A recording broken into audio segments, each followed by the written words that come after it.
What does the Helotes Ag Boosters Club do? The mission is to support the Helotes 4-H. We now have 3 clubs.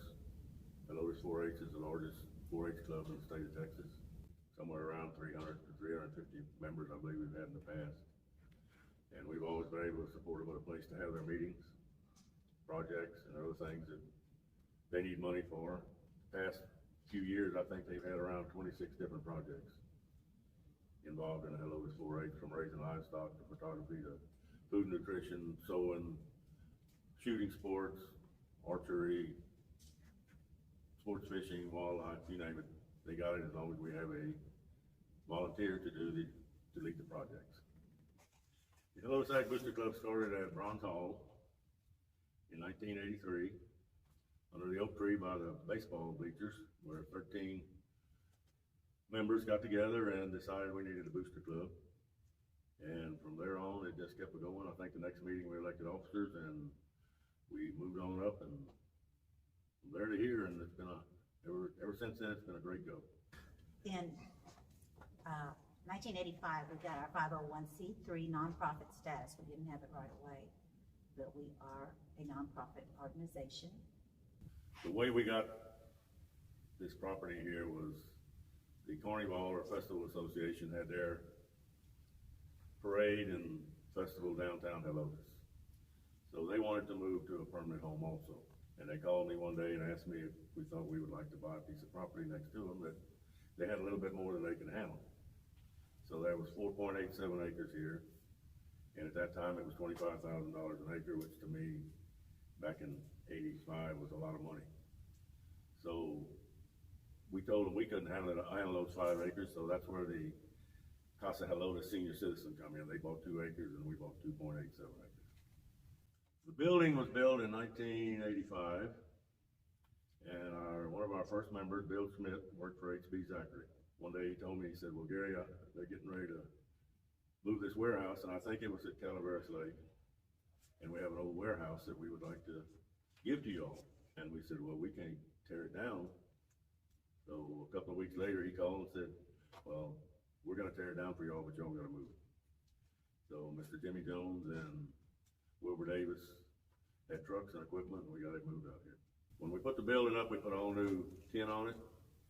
The heavy metal was all from the old warehouse, and it pretty much looked like it did. We did add on, the patio area was added on. That did not come with the building, so we added that on. But other than that there, it looked the same, other than a new floor and new paint. Everything's pretty well been the same. Tell us how Fun Nite started. Fun Nite started after me and Madelyn went to a similar event in Hondo, and I presented it to the Booster Club. Mr. Ken Felty was president, and everybody voted to do it, and then he appointed me chairman of the thing. So I guess there was 6 members worked on that committee, and we were able to sell all the tickets the first year, and we've had a sellout ever since, and we're gonna have one this year too. So we sold 225 tickets, and they were $100 a ticket. 37 years ago, $100 was a lot more money than it is right now. And it was all pretty comical because the first year, we give everybody a prize, whether you won or you didn't win a prize.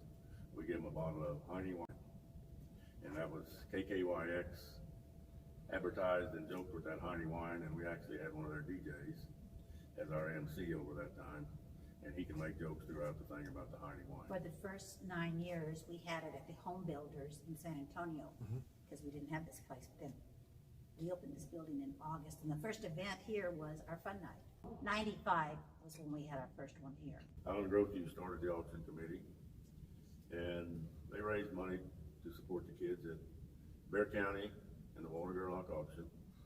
And that's been going on for years. There's been several different committees or chair people on that, but they've all worked hard to raise money and help the kids when they get to sell their animal at one of those shows. So we have a good auction committee started this year again, and they've already had a few projects going too. So I think we started our scholarship program like in 91. I know we were meeting at the Loft, if anybody remembers that. It's over there in downtown Helotes.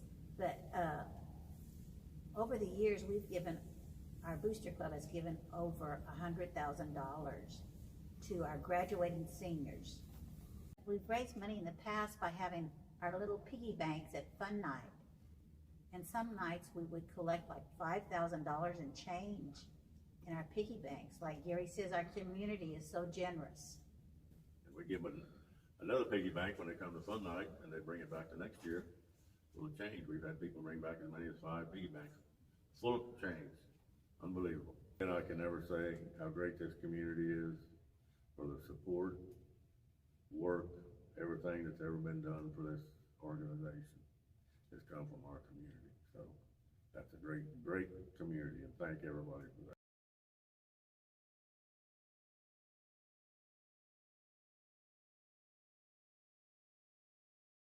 Tell us what was around here. The Taco Bell was already here. Walmart was already here.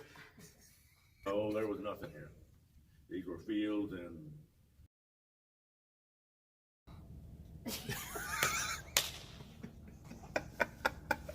We'll cut that I'm not touching that one.